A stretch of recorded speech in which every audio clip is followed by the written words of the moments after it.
接下来，有请 Professor Geoffrey Gunn 为我们带来开幕式主旨演讲。Now let's give the floor to Professor Geoffrey Gunn to deliver the kickoff and keynote address. Welcome. Ladies and gentlemen, thank you. It's a great privilege to be invited to this prestigious event. I thank that would be Rector Song. I thank Director Dr. Agnes Lam. I thank Wu Juliang of the Macao Foundation. I thank my fellow editors in the Journal of Contemporary Asia, that would be Tak-Wing No, Melanie Liu, and Kevin Hewison, who is the editor-in-chief. So in this paper, just now I saw the abstract. Can we have that on the screen? Well, there it is. I will argue that Macau Studies or knowledge production has been able to reinvent itself several times since 1999, or indeed even decades earlier. So you can read this introduction, and right towards the end, I indicate that hopefully I will be able to expose some gaps in Macau Studies where we can look forward to newer horizons. But it's been a long journey, for sure, just as there has been tremendous change with respect to geo-economic politics, scalar politics, and even geography, as with connecting with Hengqin and the Greater Bay Area. So to add some structure to my presentation, I divide it into 4 components. First, I'll commence with local trends in Macau Studies, then what I call mega trends from international influences. Then I focus upon the knowledge institutions, for want of a better term, in Macau and how they've evolved over time. And then I'll conclude with some discussion on the digital revolution and its impact on Macau Studies.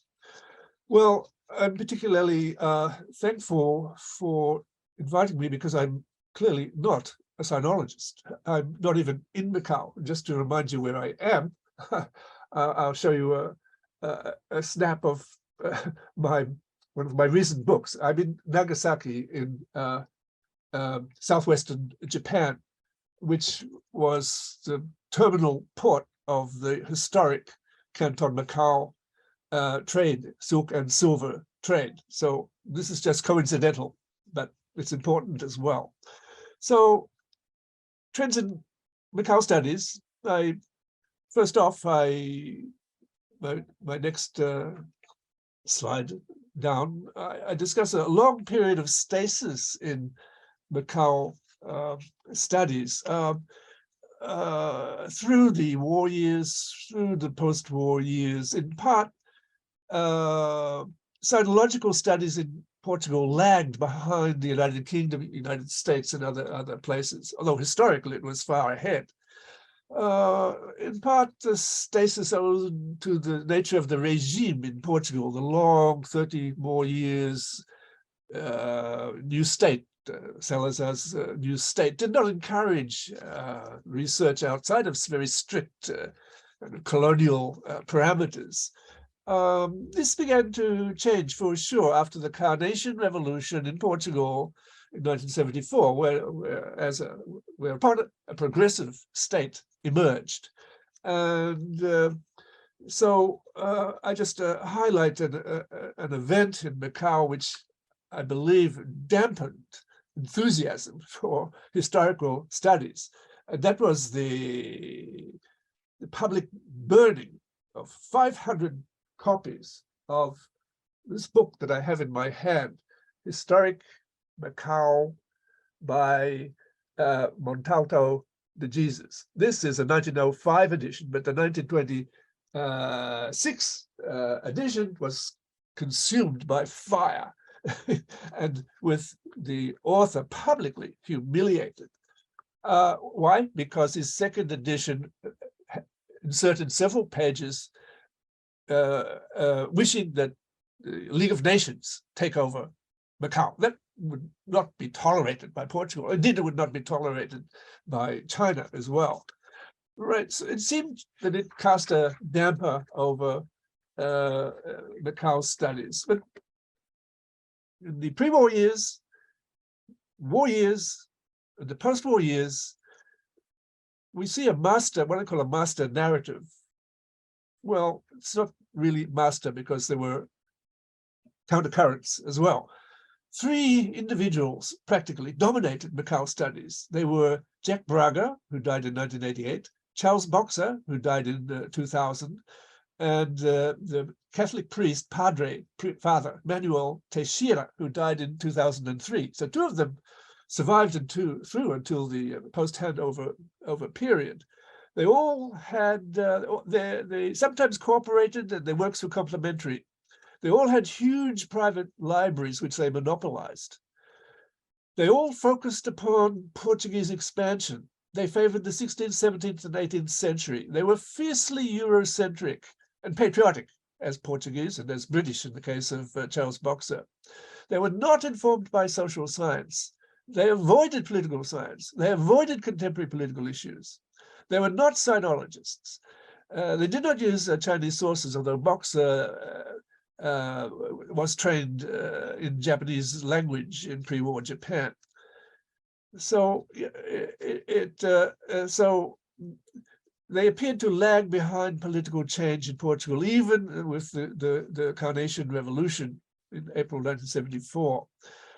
So we see rather little production, Macau studies, little advance.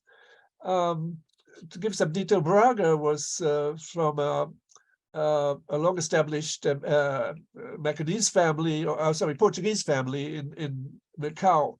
I just give one example of the kind of mistakes that historians can get into. In 1955, he persuaded the Portuguese governor to hold celebrations to commemorate the 400th anniversary of the Portuguese establishment in Macau. He claimed to have discovered a secret document which moved the dates from the conventional 1557 to 1555. The governor went along with this and prepared massive celebrations and festivities. But the British in Hong Kong refused to attend because they learned from their ambassador in Beijing that it was not favored by Zhou Enlai. Zhou Enlai had just attended the Bandung conference hosted by Sukarno in Indonesia, attended by Kim Il-sung, Prince Sihanouk, Tito, NASA, and other luminaries, and he did not want to lose face. So the conference, the celebrations were cancelled, all except the Grand Prix, which continued. The Portuguese governor did not want to lose face either, so he blamed the error upon Braga and the Geographical Society in London. All right, that's the case of Braga. Teixeira claims to have written 100 books. Well, he has some substantive books on Catholic Church history.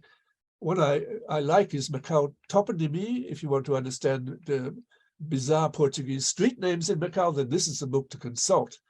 I met him once. Of the trio, I met only Manuel Teixeira in his old age.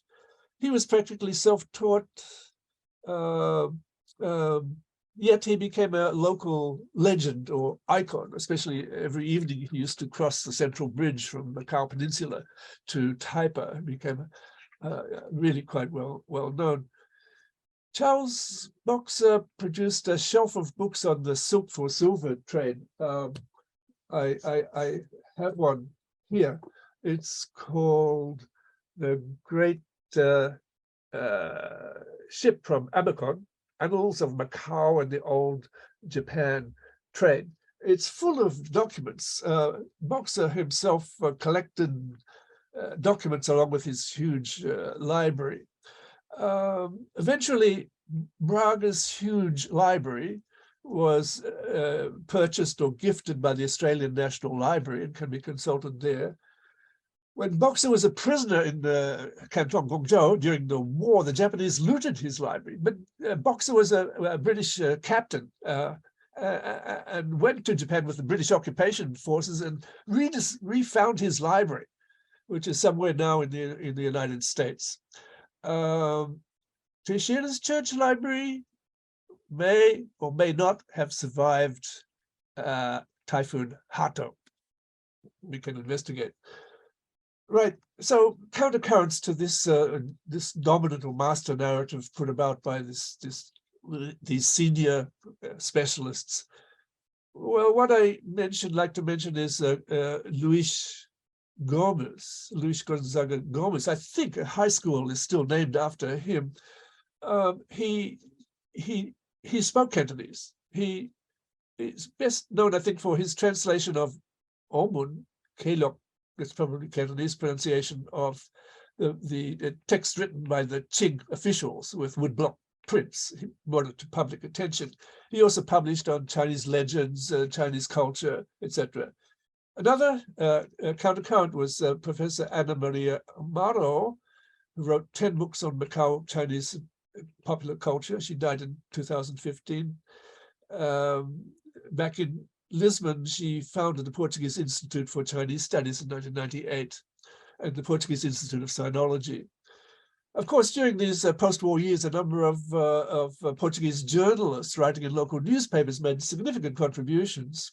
Ricardo Pinto's person I know has written in this kind of genre. Meantime, well, unknown to many, I think the pioneer Macau-born scholar might well have been the late Fok Kai Chong, who wrote a dissertation in the University of Hawaii in 1982 called The Macau Formula, a study of Chinese management of Westerners from the mid-16th century to the Opium War period.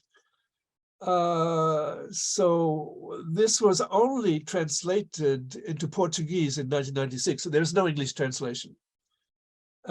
He became an academic at the University of Hong Kong and made significant other contributions. I think he also taught at UM for a short period. Meantime, unknown to myself and to anybody outside of China, I think, a man called Fei Chengkang published a book in Shanghai in 1988 called Almond Shibai Jian. This was translated into English in 1996 by the publishing house of Shanghai Academy of Social Sciences under the title Macau 400 Years. Right. Actually, I met several years ago, I met Fei Chengkang, and I asked him, why did you, out of the blue, from Shanghai, write a book on Macau? And he said, he investigated, there was no such book. So he went ahead anyway. Right, so moving on, political science began to advance. I mentioned the name from the Portuguese side, Moises Silva Fernandes. Beginning in the late 1990s, he published a small flood of articles on Macau and Portugal from within an international relations perspective. Carmen Mendes, more recently, published her book, Portugal, China, and the Macau Negotiations, getting inside the details of infighting among Portuguese political parties, lack of China expertise and other difficulties, secret negotiations with China, etc. And she is currently president of the Macau Scientific and Cultural Center in Lisbon. I should have mentioned that Moises Silva Fernandes became the first president of the Confucius Institute in Lisbon. I met him in Lisbon as well. More locally, Hong Kong-based Sunny Shui Hing Lo, who spent some years at UM, as well as Herbert Yi, also began to publish political science pieces or books on Macau. Herbert Yi, whose book I reviewed in 2001. Then there's Ming K. Chan and Sunny Lo's Dictionary, Sunny Lo's Political Change in Macau, 2008, and other works. more recently, from your institute, from your faculty, Meng-U Yong published Macau 20 years after the handover. Changes and challenges under one country, two systems. So Macau Studies is beginning to become localized with the participation from local scholars graduating through the system, and that is significant. From the sociology side, researchers from outside like Catherine Clayton, John Burley, Jean de Pina Cabral, Zhidong Hao, begin to focus on identity. Sociologists opened a new prism on Macau studies. I think you know their books and studies. But at the same time, we should not ignore some significant collections that began to appear. I think this was, can we see? This was a circuit breaker. This is the collection edited by Rolf Kramer, published in 1987, another edition 1991. He published many local scholars. Teixeira was a contributor on the church, but others like Peter Cheng, writing on Chinese settlements on Taipa and Koloan back to the Qing, is a small classic. For me, this is the first text on Macau, on modern Macau, and one that broke radically. They introduced a new paradigm practically in modern Macau studies. And it's still worth consulting. Right. So other collections, this text by Jean Burley, I wrote the introduction, so I cannot be shy. So moving on behind time, a major trend to postmodernism began to develop in Macau. I reference such texts as Jonathan Porter's Macau, the Imaginary City, the work by Christina Cheng, Macau, a Cultural Janus. More recently, Katrina Wong, George Wei edited Macau Cultural Interaction and Literary Representation. Literary critique, as with Professor David Bradshaw's analysis of Diolindo de Conceição, collection of stories, Chongsan, the Kabaya, with Delindo, sometimes billed as Macau's first feminist. Right, so this trend towards postmodernity, post-colonialism carries on. Right, so another trend within a trend might be more interdisciplinary studies versus just area studies. One of my points is Macau and the New Silk Road. Very briefly, I see a kind of return trend to Silk Road with the anointment just last a couple of weeks ago. The Maritime Silk Road International Cultural Forum was held in Macau. So the Maritime Silk Road kind of genre has come back into play after hundreds of years. Finally, in this section, issues around translation. I find the translation rather uneven. I think there have been more translations of Portuguese and English works into Chinese than there have been translations from Chinese into English.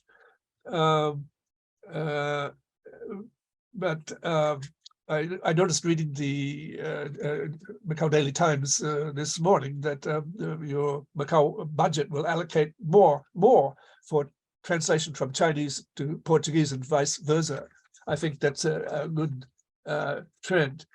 So I encourage more translations, especially from Chinese into Western languages.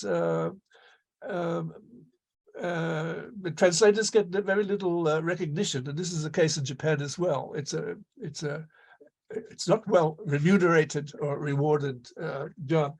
Right. So turning to mega trends in Asian studies. I just ticking off the box here, the Saidian tradition, which critiqued Orientalism, Western Orientalism, flowed through not only to the Middle East, but through to French Indochina, through to British India, through to China, and obliquely touches Macau studies as well. After side, you simply cannot ignore the kind of racism, bias, stereotyping of non-European peoples. With Said, of course, a member of the Palestinian, professor of English at Columbia University in New York, at the same time, a member of the Palestinian National Committee. Benedict Anderson's Imagined Communities was another text, ranks very high in the index of citations. He was an Indonesian expert at Cornell University. He was thrown out of Indonesia. He turned to Thailand, Philippines, East Timor, and he did not write on Macau, but he did write on East Timor as an imagined nation, with his theory of print capitalism and identifying a nation as imagined, because its members of even the smallest nation will never know most of their fellow members, meet them or even hear of them, yet in their minds of each lives the image of their communion. That might hold for China as well, I don't know.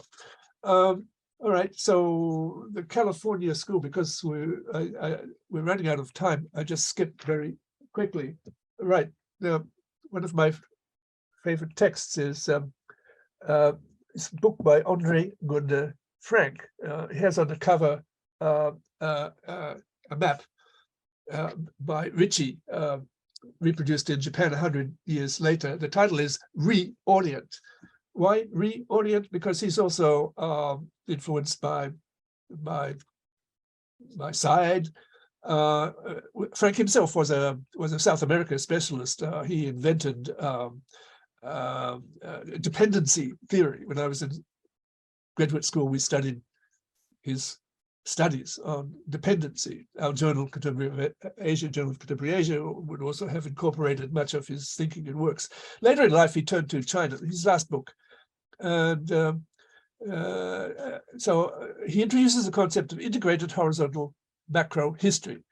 He did not identify himself as a world historian, but he was. And he's greatly influenced other scholars of China, including the so-called California School. The California School is made up of a number of individuals. The most prominent, Kenneth Pomerantz, who wrote a book called The Great Divergence, China, Europe, and the Making of the Modern World Economy.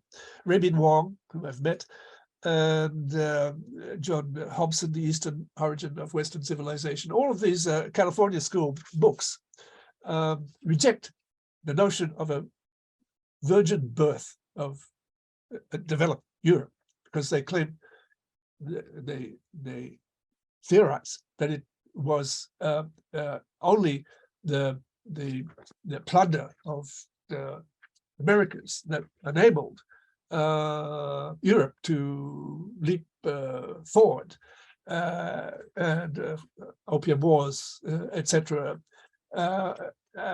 Whereas before circa 1800, there was no reason at all. There was very little difference between Europe and East Asia, and East Asia was far ahead in agriculture and irrigation and many other areas. So it has to be explained outside of. It has to be explained in a global context. That is the California School. I have no time to elaborate. Journal of Contemporary Asia, well,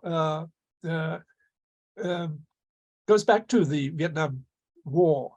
It's very sad that our editor emeritus, Peter Lim Keko, born in Manila, the Philippines, passed away this year. He founded the journal with Malcolm Caldwell, specifically an anti-Vietnam War journal, and with known eminent linguist Noam Chomsky coming on board after the third edition.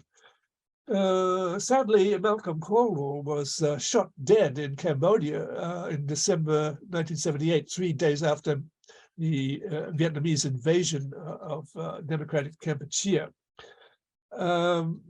Very mysterious circumstances. You can Google that. So for a long period, the 1980s, 1990s, the co-editor of Journal of Contemporary Asia was a woman, a Vietnam specialist and a Cambridge graduate. Her name was Melanie Beresford. So the journal has always had an interest in Vietnam. And but there were competitor journals, US Bulletin of Concerned Asian Scholars, now reborn as Critical Asian Studies. So really near wrapping up. Knowledge institutions in Macau, moving on. There's the Imprensa Nacional, now Imprensa Official, Maritime Museum, Institute Portuguese of the Orient, runs the Portuguese bookshop. The Cultural Affairs Bureau, of which some of us have been a beneficiary for their scholarships. Macao Foundation, we've heard a speech from Professor Wu Chilian. I forgot to mention that the translation into Portuguese of Professor Wu's book was also a game changer, the first book from Chinese into Portuguese on modern Macau or Macau history, with Professor Wu, maybe the first in China using Portuguese sources. Right, so Institute of European Studies, United Nations Software Technology, there are many knowledge institutes in Macau. I'm not talking about universities, that's your job. Libraries and archives, I get into this picture in late 1985. I just completed my doctoral dissertation on Vietnamese communism, Lao nationalism. I'd been researching in Sri Lanka on minority regions. I washed up in Hong Kong using the Hong Kong Library. I made trips to Macau looking for some kind of research angle.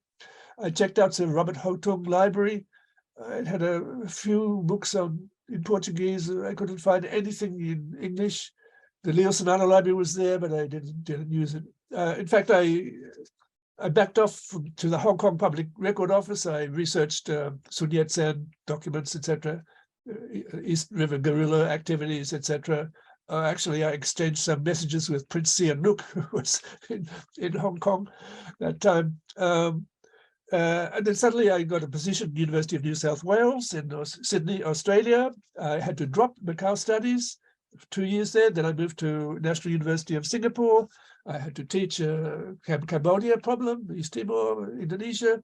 I moved to Brunei Darussalam New University. I helped to establish the history department there. But now, South China Sea, just south of Macau, it's a 1 hour flight to Hong Kong. So I began to reconnect with Macau, and I found that the central library was open. Tapsik, I found that the archives had advanced. First, I met 3 Portuguese ladies, not on the front door, at the back door. They showed me their resources. They told me to come back later, we'll be ready. I returned later, and all the resources were there.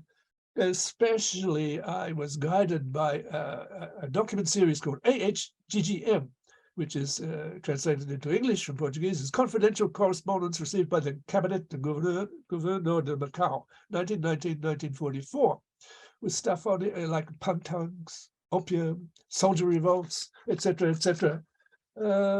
This document may have been reassigned, renumbered. It seems to have disappeared.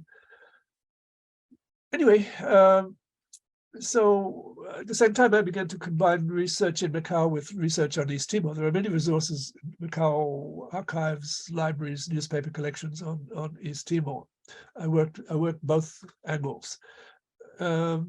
So I kept coming back to Macau for this from Brunei Darussalam.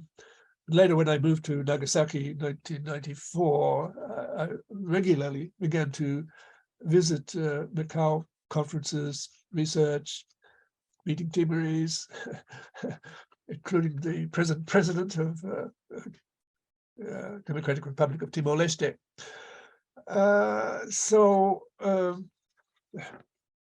Then moving on to the digital revolution. Okay, so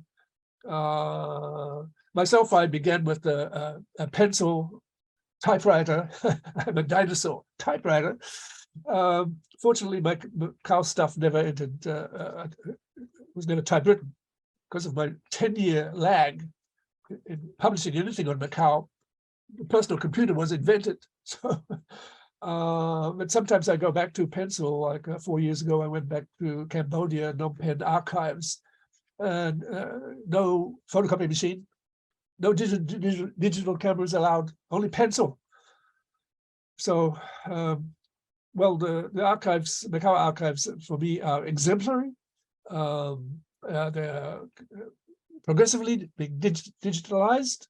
You can, including the Leal Senado, the Senate documents are online, or some of them are online. So this is a great advance, makes research useful. Of course, not all of us do archival research. I understand that.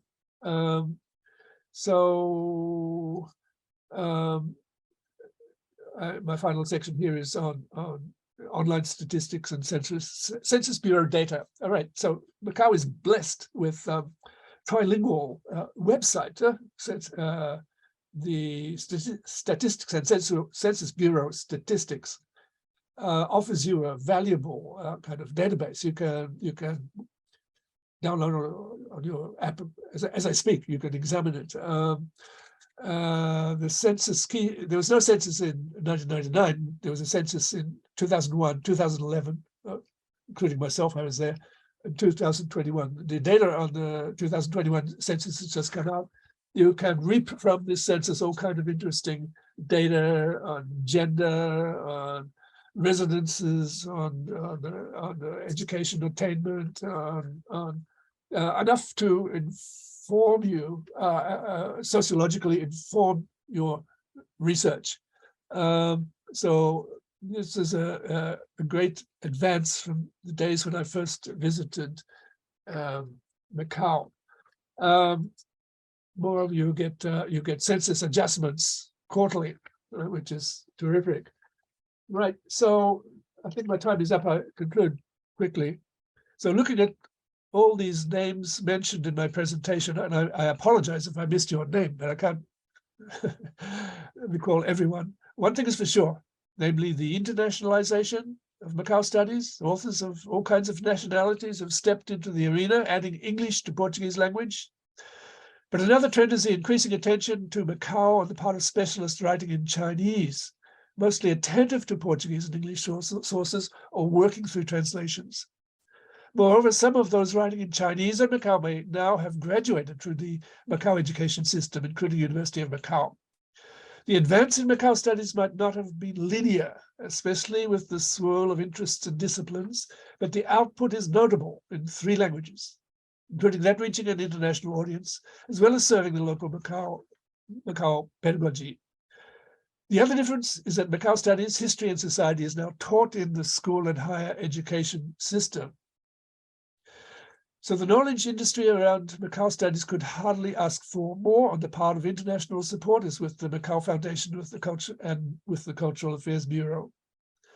Many other nations, jurisdictions would envy Macau in this respect. That would include Republic of Singapore. Bilingualism is well developed, even trilingualism. Library services will still well. You still await a new city library in Macau. That is one deficit we've been waiting for 15 years. So there's also room for, with regards to the knowledge gap or research gaps. I think I can think of many. There's always room for macro studies. More macro studies, whether Greater Bay Area, oceanic or continental. There's also always room for micro level studies, as with getting down to neighborhoods or workplaces or around gender studies, minority issues, not only mechanisms, social change, class, status, education. Still, I think there is room for bottom-up perspectives on social history, as with a recent small book published by a former firecracker worker, right? Or textile workers or other labor heroes of this age. Maybe Macau Studies has to be policy relevant, but besides just academic. I understand that. For sure, Macau needs such talents and skill sets to manage change, whether in government or the private sector, to transition out of the casino dominant sector, to transition to what I read in Macau Daily News last week, to a proposed world center of tourism and leisure. Fine. But such a reinvention might invite even more postmodernist kinds of critiques and analysis.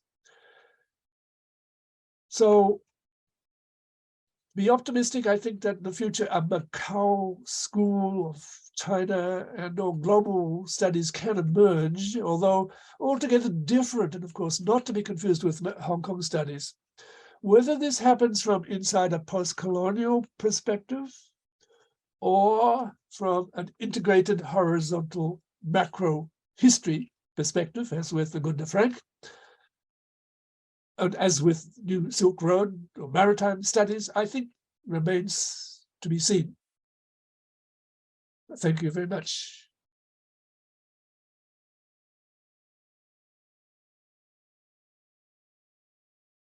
感谢 Professor Geoffrey Gunn。那接下来呢，我们的是问答环节，本环节的主持人是吴德荣教授，有请。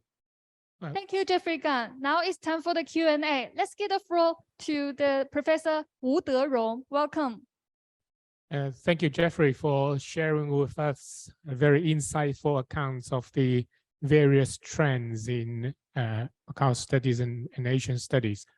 The floor is now open for Q&A. Before you raise your questions, please introduce yourself. So participants on site and those colleagues in the Zoom can raise your questions. Please go ahead and, well, please allow us a few seconds to set up the technical issues first.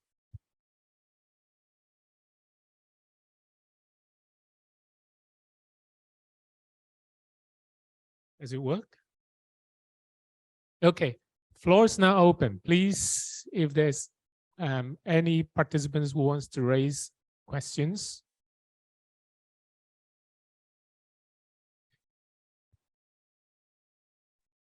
We have one, Professor Lam, Agnes. Good morning, Professor Gunn. Thank you very much for the wonderful talk and show, and also all those insightful knowledge about Macau studies. And as you just mentioned about the translation issue, and actually in CMS, we've been thinking about that. Maybe we should start to doing some kind of translation work, you know, for everyone else. Because when I did my PhD thesis, as you might know, that I did the history of printing and journalism, and then I found some very important scholar, and all their works are not translated in Chinese, like J.M. Barker, and so even Jane Austen, Costin Cooks, and so all of their works in Portuguese and English, and so but they are very important reference for myself actually, and so I think it would be also important for other Chinese scholars, and at the same time I think that there are, especially in the past 20 years, there are some new findings in the Chinese language. And so those works are not translated. But I don't know how can we start, because whenever I try to propose something that maybe we start to do this, then I find that the volume would be too big. I don't know where to start. So I would like to listen to your insight. If we are going to have a, you know, new direction, you know, just to put forward the translation work, how would we start and to make this production, knowledge production in Macau study to be more, I don't know if I should use the word efficient. Yeah, I would like to listen to your suggestions. Thank you. Well, translation is not easy. Historically, it's very uneven in Macau. Well, actually, it's most big books require a sponsor for translation. It's so expensive. Actually, I have a book currently being translated in Beijing. What was it? This is this book. I mentioned Silk Roads. This is Nagasaki Silk Roads. University of Hong Kong arranged this, or some publisher in Beijing contacted University of Hong Kong. So, and myself, some of my works have been translated into Lao language, Indonesian language, Portuguese language. That usually the request comes from outside. It's not myself that's pushing for it. So yes, there's a kind of push and pull. But to identify I agree with you. There must be some very excellent productions in China on Macau that we have not seen in Western languages. So it's something perhaps you should discuss with the Macao Foundation. Or it's something you should discuss with at an institutional level. But we could organize a short list of what should be done, including your own production in Chinese. I think that would be the first imperative. So thank you for the comment. Yes. Another questions coming from the floor, please. Hi, Professor Gunn. It's a very interesting talk. My name is Thomas Locke. First of all, I'm no historian. I'm a professor teaching as civil engineering at the University of Macau. And I know a little bit about the United States because I did my PhD at California. So when I heard about your mentioning of the California school, I feel very interesting. And I am also grateful to Professor Lam to invite me to be an adjunct professor to be the Macau study. I would like to ask you to say a little bit about the role of Macau, because you are now professor in Nagasaki University. It is a very interesting combination. I think I would like to ask you to give us some insight about the role of Macau in the relationship between China and Japan, because I know that you have written a book called Wartime Macau, and I believe that you should be an expert in this aspect. And so if I ask anything silly, please forgive me. Thank you very much. Thank you. The relationship between China, Japan. Actually, I'm living in the old foreigners' quarter. If I could put my microphone out the window, you would see Chinese temples, Catholic churches. Just across the river, there is a orange tiled compound that was a former Qing embassy, which is actually owned by the People's Republic, which houses a museum, a rotating museum from Beijing, which I found simply amazing. So that is the historical connection between China and Macau. China and Nagasaki is extremely deep. There's a street in Nagasaki called Teradori, Temple Street. There are 4 or 5 Buddhist temples, several of them devoted to Mazu, goddess Mazu.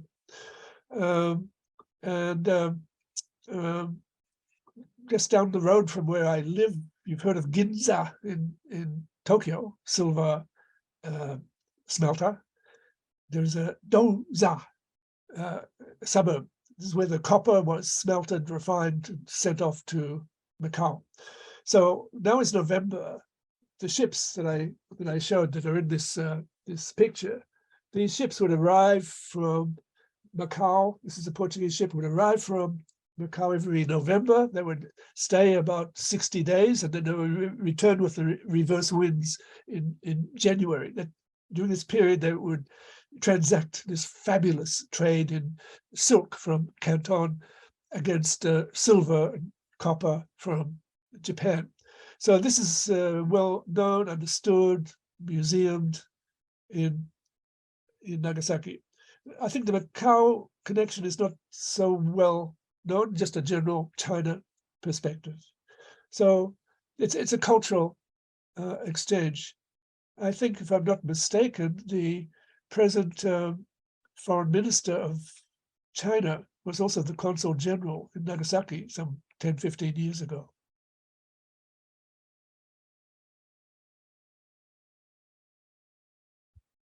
Thank you very much. Is a follow-up questions for you. Let's elaborate a little bit on this. I think we probably most of us have seen the movie Silence. You know which movie I'm talking about. It's talking about the Jesuit coming from Macau to Japan. I believe that this is the other dimension. I think Macau has very strong connection with Japan. And I also believe if you are interested in finding some source of information about Macau, you can find a lot of information in the Macau Jesuit Society. They have a library of Macau history and so on. I don't know if you have ever dig into that library. No, it was always closed to me during my time, and I mentioned the loss from Typhoon Hato. A big collection of books from the church was lost in that flood. It's tragic.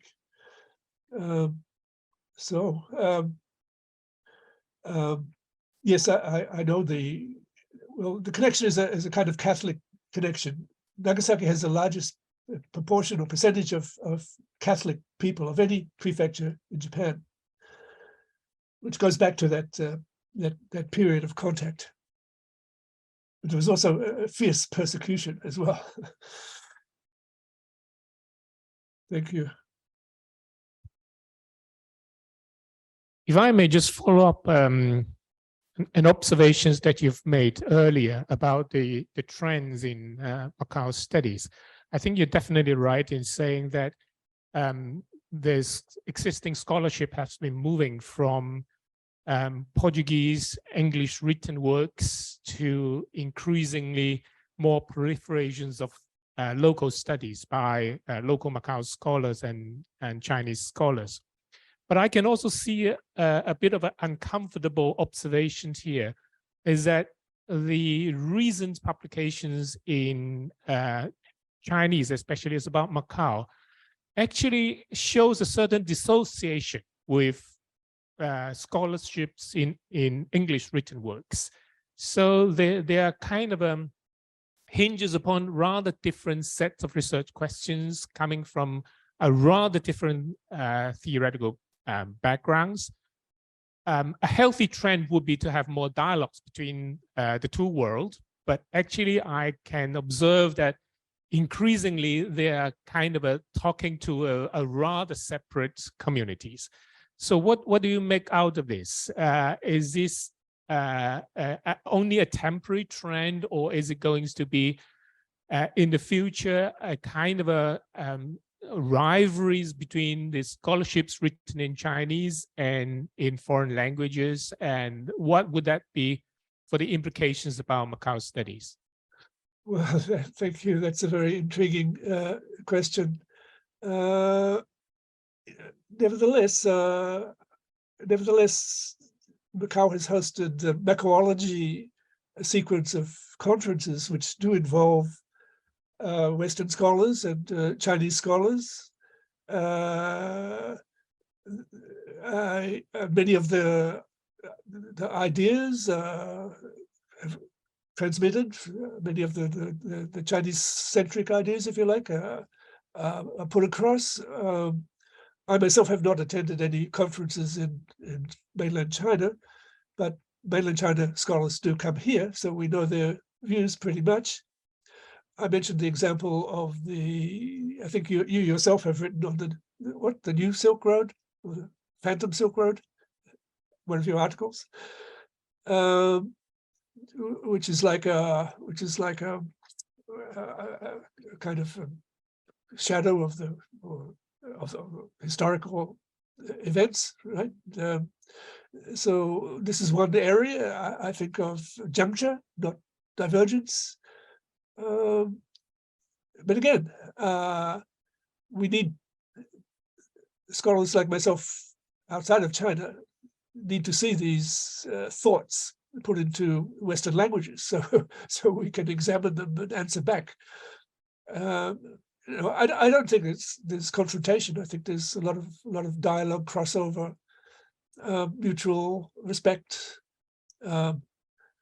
As with my conversation with Fei Chenkang.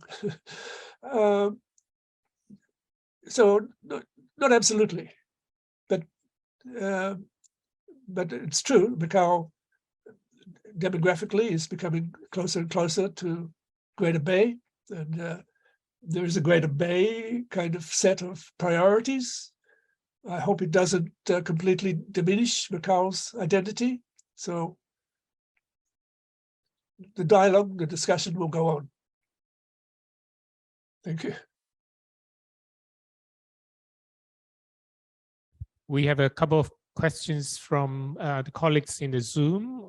Paul, would you want to raise your questions?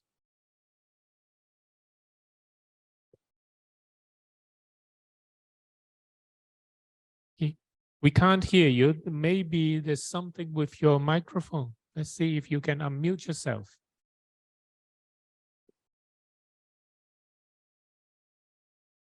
Do it again.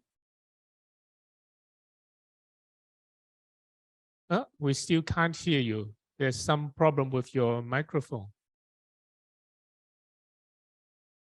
Doesn't work.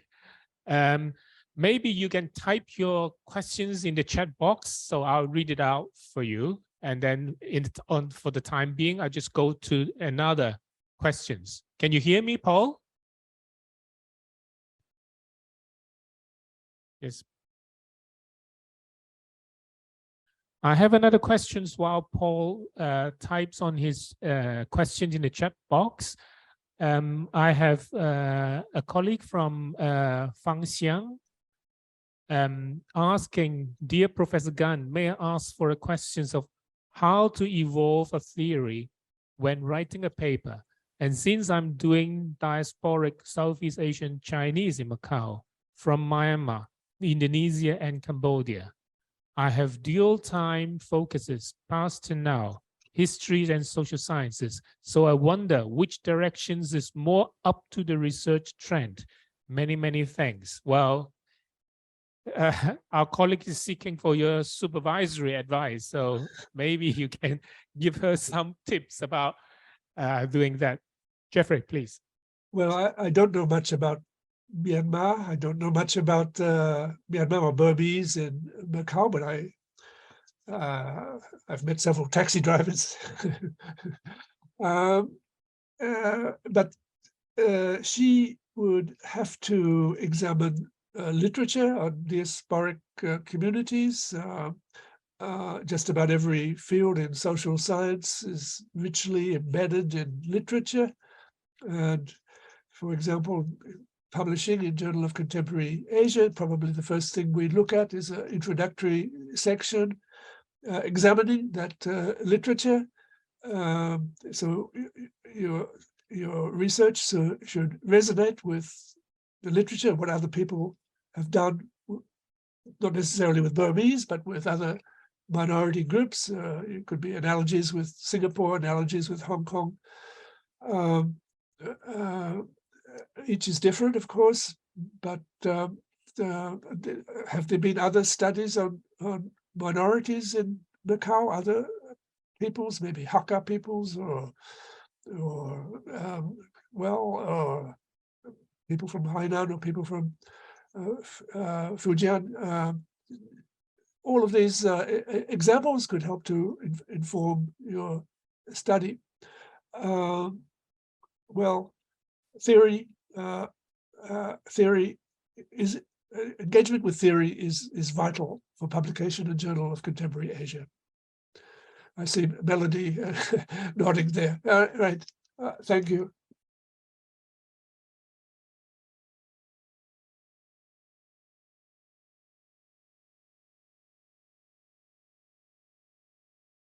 Hello. Yes. Okay. Paul, would you like to try again to see if your microphone is working? Still no working. Still no sounds.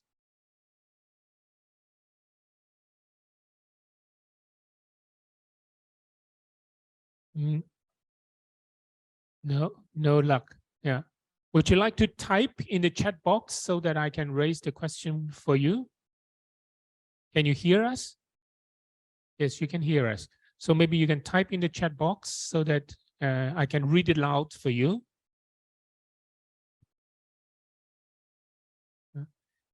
We have somebody in the audience that would like to raise a question while Paul is busy typing on the chat box. Guanfeng. Hello. Thank you, Professor Gunn, for your interesting presentation. My name is Feng Guan. I am an economist. I just want to follow up Agnes and Tapwing's mentioning Macau Studies. While they focus more on the language issue, I would like to have your opinions on what are the major constraints and key issues of the development of Macau Studies. Thank you very much. What are the key issues in the development of Macau Studies? That's a very generic question.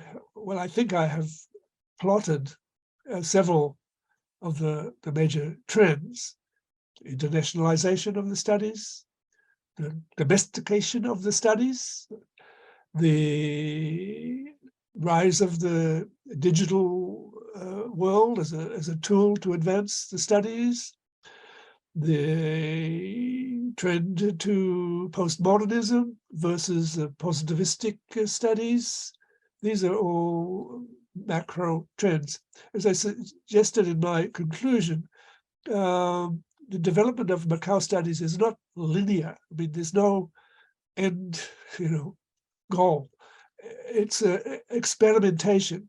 It's leaps and bounds, regressions, advances, and in tune with macro trends.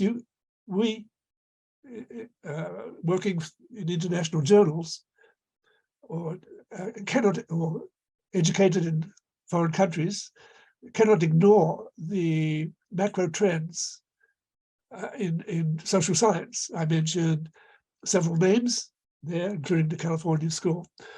So I think you have to work within a local political framework, but intellectually, you cannot ignore the major global trends in social science, which often take 10 years or more to work through, which makes us old-fashioned as new advances appear. For myself, just to keep up with everything going, it's just nerve-wracking. So many journals, so many critiques, so many authors, new authors, young early career advances, etc. So we have to perhaps collaborate. Your institution has to follow this through in some ways or others. Thank you. Thank you. Paul has typed in a comment, so I'll read it loud for you. I'm glad you mentioned micro studies. I think much more needs to be done in this area, especially for databases such as that of Carl Smith. I recently completed a study of the Baratos in Macau. They had connections to Bengal, Manila, etc. So I think what Paul is sharing some comments with Geoffrey. It's about micro studies. Would you like to respond? Myself, I wasn't particularly thinking of family history, although the Macanese have done this in a big way. I don't think Paul is strictly thinking of Macanese. He may be. My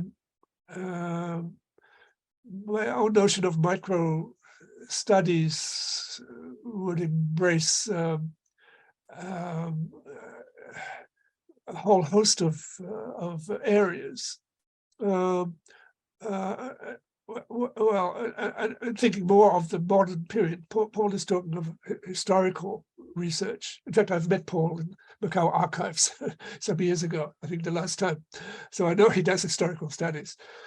No, we have a bit of a disconnect here because I was thinking of the modern period, and that engages a different set of questions and answers. Sorry, Paul. If I may follow up this point about micro studies, Please, yes. The question is how we can relate the micro studies to more macro trends, because this is always one of the problems associated with Macau studies, especially questions raised from colleagues in Macau, in the sense that they always find it difficult to get published or get their works more widely circulated because it's focused on Macau, a very small place, a very localized place, and especially if they are looking at a very specific issues in Macau history. The question is how we can kind of relate those kind of micro issues to broader trends in Asian studies or global Asian studies, so that those locally produced knowledge can be shared to a wider audience to highlight the significance of Macau to a broader audience, that this is not just a very localized issues, but bear certain global significance. Could you share with us some of the insights, how we can link this micro focus with a broader trend in macro history? Yes, you've pointed out a real issue there, how to advance the studies of early career scholars and others through publication. I think the answer is through collected works, going back to the Kramer collection in the 1980s. Routledge have published 2 or 3 collections edited by George Way, bringing together a diverse group of writers, I think falling into the category of micro studies, well introduced, and of course disseminated globally. For example, even this seminar yesterday and today could produce spin-offs for publication. It takes a lot of work. I know it takes time. It may be the only way.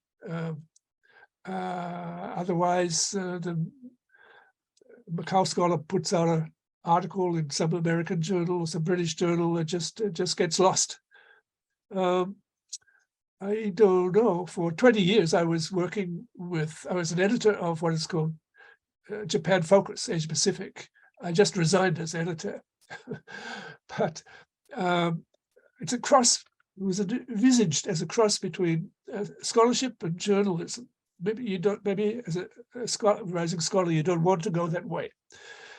But I know that the first 1 or 2 days you put up an article on Japan Focus, you get 10,000 hits for the first day.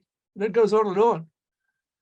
If you publish in Journal of Contemporary Asia, I understand a recent article got 10,000 hits in India, but there are a lot of people in India that are interested in India. So that's good luck for that author. So I didn't have time to expand upon web journalism. I have a website. I have a bunch of articles in Japan Focus that you can search. Maybe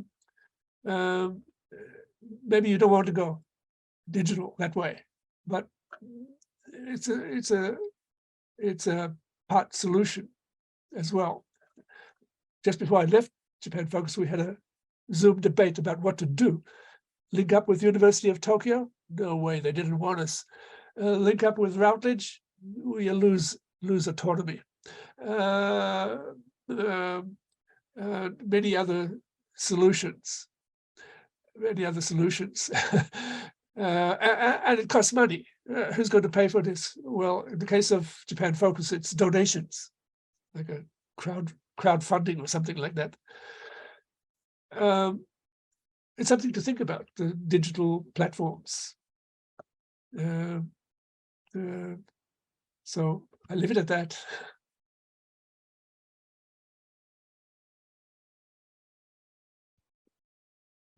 Yes, thanks a lot for this sharing. And actually, I think one of the main goals of this annual conference organized by the Center for Macau Studies is to bridge that gap between the global scholarships and local scholarships, trying to make known to the wider international communities about what's been doing in Macau and what kinds of scholarships are emerging locally, and also to bring in outside perspective into local studies in Macau. I think that's what we are trying to do, and hopefully this kind of exercise will be taking place more regularly in the future, so that we can keep a dialogue in between the two communities and to propel together the advancements in scholarships on Macau studies.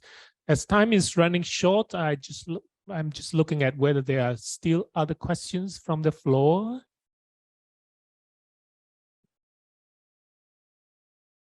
Any more questions? Now, if not, thank you very much, Geoffrey, for sharing with us a very insightful account about Macau studies.